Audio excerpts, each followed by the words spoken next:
What is up, folks? This is GuitarFlat, and welcome to another episode of Black Ops 2. What I've got in store for you today is a little post-commentary, kind of highlighting bits and pieces, well, two pieces, of two particular games. I believe one's Team Death and one is Kill Confirmed.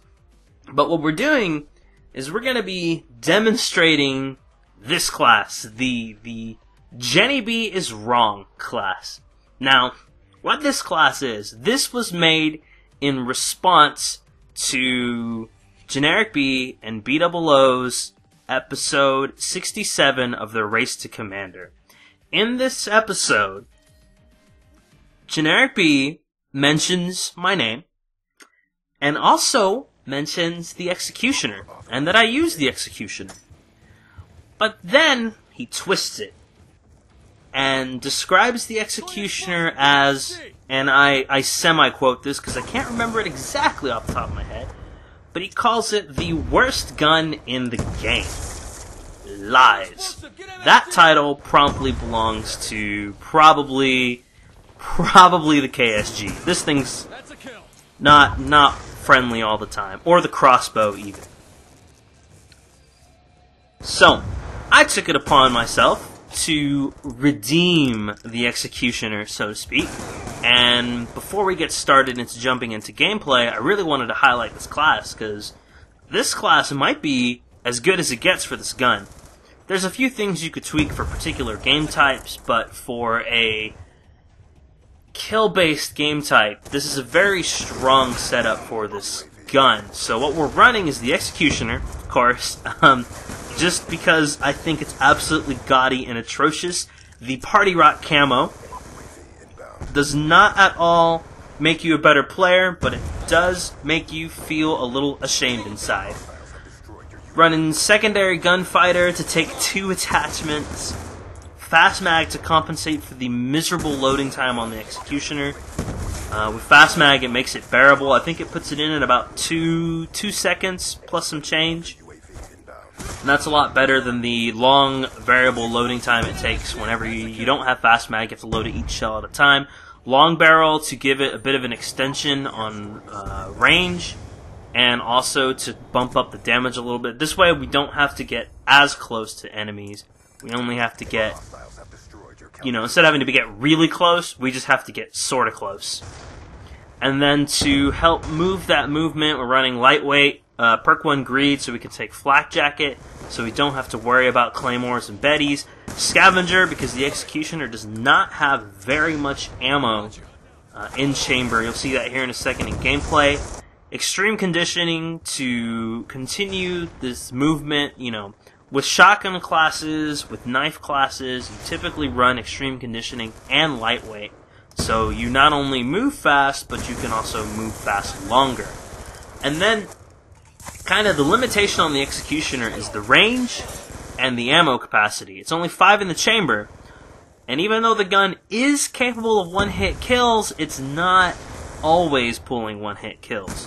So to give it a bit of a mid-distance option, and to give it the ability to get more multi-kills, I'm backing it up with C4 as opposed to a standard grenade option, just so I have flexibility on when I want to use the C4. So, without further ado, we'll segue into our first gameplay, which I think will be the Kill Confirmed game. This is a Kill Confirmed game, and it has a very strong start. The ending's a bit, crappy for me, and kind of brings me down in terms of my standing. I still end up with a very dominating, position and lead, but it's not quite the game that I started with. So, here's a derp. That was a big fail in the C4, but guy is not paying attention. So, there's that long barrel coming into use, getting a little bit of distance in. But yeah, a lot of the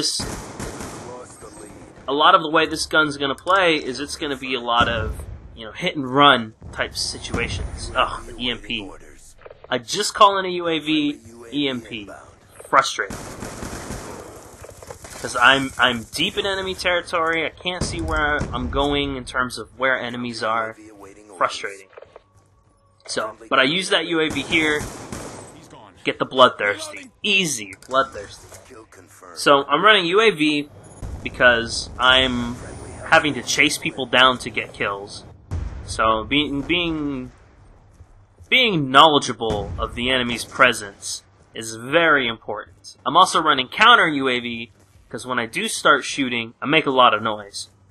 And to keep myself off of the radar, I want to run the counter UAV so it's a little less known where I'm at.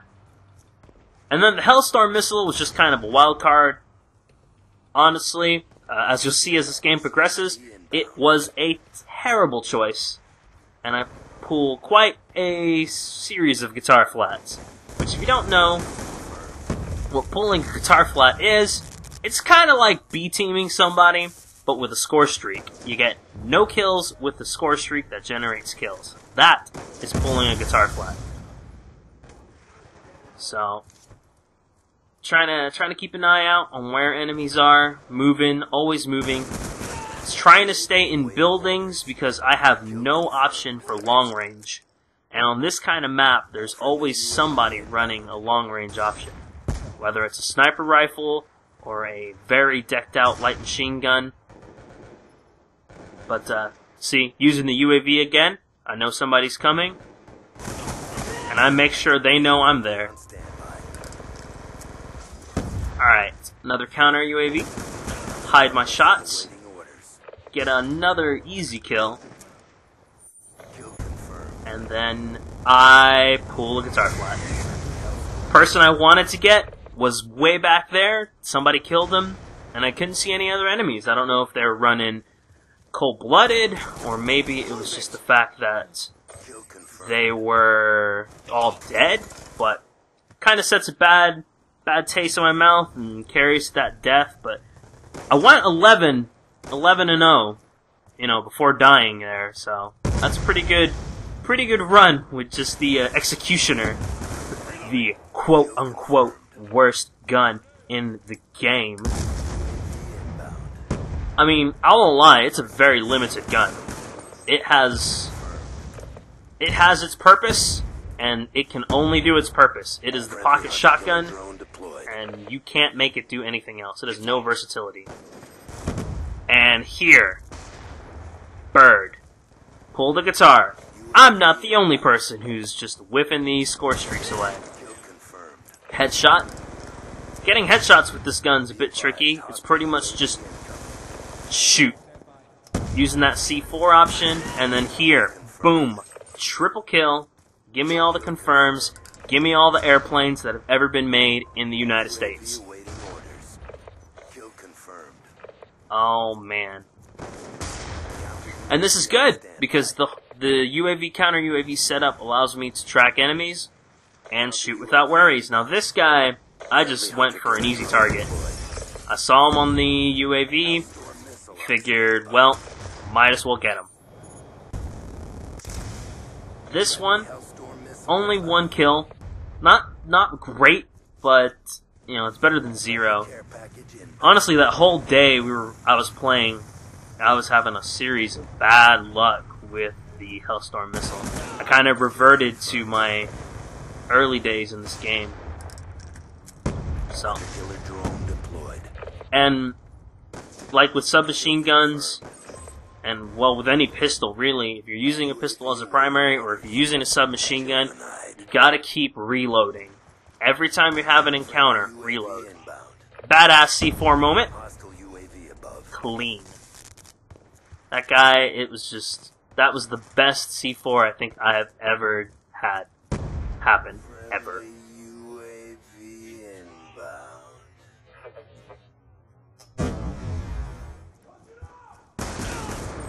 Close range encounter, can't beat the Executioner. I mean, this gun is capable of being comparable to shotguns.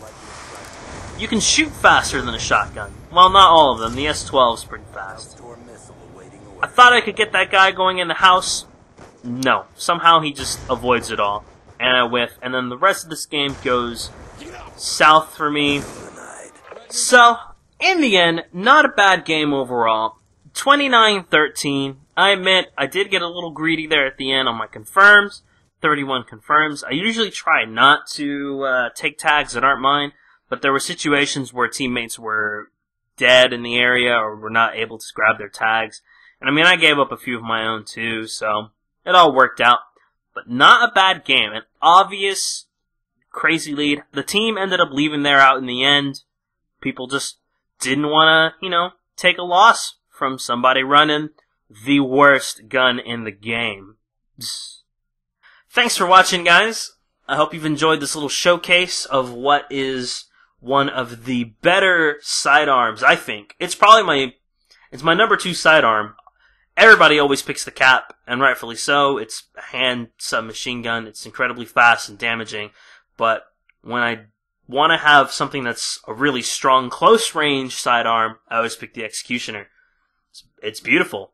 Well, not when it's running the Party Rock camo. It's a bit tacky with that. But thanks for watching, and till next time, hasta luego.